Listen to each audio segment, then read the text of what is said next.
চাই? আর কোন আলেমদের জেলে দেখতে চাই? যদি স্বৈরাচার দেখতে না চাই, আয়না ঘর দেখতে না চাই, আগামী নির্বাচনে 12 তারিখে আমাদেরকে গণভোটে এর পক্ষে রায় দিতে হবে। ভালো করে বোঝেন। অনেকেই কিন্তু গুজব ছড়াচ্ছে যে নার পক্ষে ভোট দাও, এর পক্ষে ভোট দেওয়ার দরকার নাই। কার বিরুদ্ধে কথা বলবেন? বড় বড় মুফতি, মুহাদ্দিস, বড় বড় পীর, তারা পর্যন্ত ভোট দিচ্ছে যে এর পক্ষে ভোট দেওয়া হারাম, না জায়েজ, জায়েজ নাই, এর পক্ষে ভোট দিও না। ডক্টর ইনায়েতুল্লাহ আব্বাসী চেনেন না?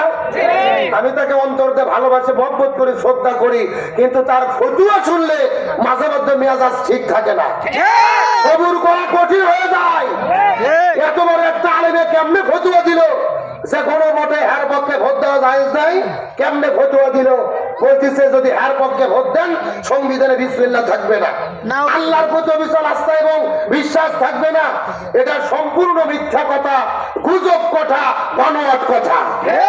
তার কারণ গণভোট হচ্ছে 48টা বিষয়ের উপরে পক্ষে বিপক্ষে, অর্থাৎ বাংলাদেশের যে সংবিধান আছে ওটাই থাকবে, তার ভেতরে 48টি জায়গায় সংস্কার হবে, পরিবর্তন হবে। যেমন বাংলাদেশের সংবিধানে আছে হাসিনার মতো একজন প্রধানমন্ত্রী হয়ে মরা পর্যন্ত থাকতে পারবে, কিন্তু সংস্কার বলতেছে না। যদি সংস্কার হয় আগামীতে 2 বারের বেশি কেউ প্রধানমন্ত্রী থাকতে পারবে না। আমরা তো এটাই চাই, যদি মৃত্যু পর্যন্ত থাকার রাস্তা থাকে তখন সে তো স্বৈরাচার হয়। এইরকম 48টা বিষয় না হয়েছে। সুতরাং যারা গুজব ছড়াচ্ছে বিসমিল্লাহ থাকবে না, আল্লাহর প্রতি অবিচল আস্থা থাকবে না, গণভোটে হ্যাঁ দেওয়া যাবে না, আমি মনে করি এরা জুলাইকে অপমান করেছে, গাদ্দারি করেছে, এদেরকে ক্ষমা চাইতে হবে। সংবিধানের মধ্যে বিসমিল্লাহ স্থাপন করেছিলেন শহীদ প্রেসিডেন্ট জিয়াউর রহমান, আল্লাহর প্রতি অবিচল আস্থা এবং বিশ্বাস স্থাপন করেছিলেন শহীদ প্রেসিডেন্ট জিয়াউর রহমান। সুতরাং এই জামাত ইসলাম এবং বিএনপি তারা 2 দলই বলেছে আগামীতে আমরা যারাই ক্ষমতায় যাই বিসমিল্লাহ এবং আল্লাহর প্রতি অবিচল আস্থা আমরা সংবিধানে ঢুকাবো। আলহামদুলিল্লাহ বলেন। আলহামদুলিল্লাহ। তাহলে এই দুটোর নিয়ে কার কোনো টেনশন আছে? না। আগামীতে ক্ষমতায় গেলে হয় বিএনপি যাবে, না হলে জামাত যাবে।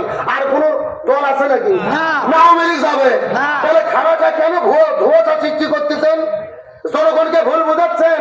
পরিষ্কার করে বলতে চাই, বাংলাদেশে যদি আয়না ঘর দেখতে না চাই, আর কাউকে স্বৈরাচার দেখতে না চাই, আলেমদের অপমানিত হতে দেখতে না চাই, অবশ্যই আমাদেরকে এর পক্ষে থাকতে হবে।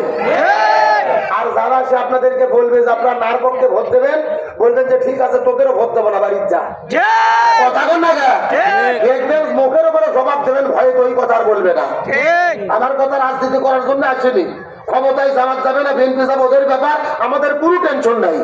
তবে 2000 ছাত্র জীবন দিল, হাজি জীবন দিল ভারতের আধিপত্যের বিরুদ্ধে।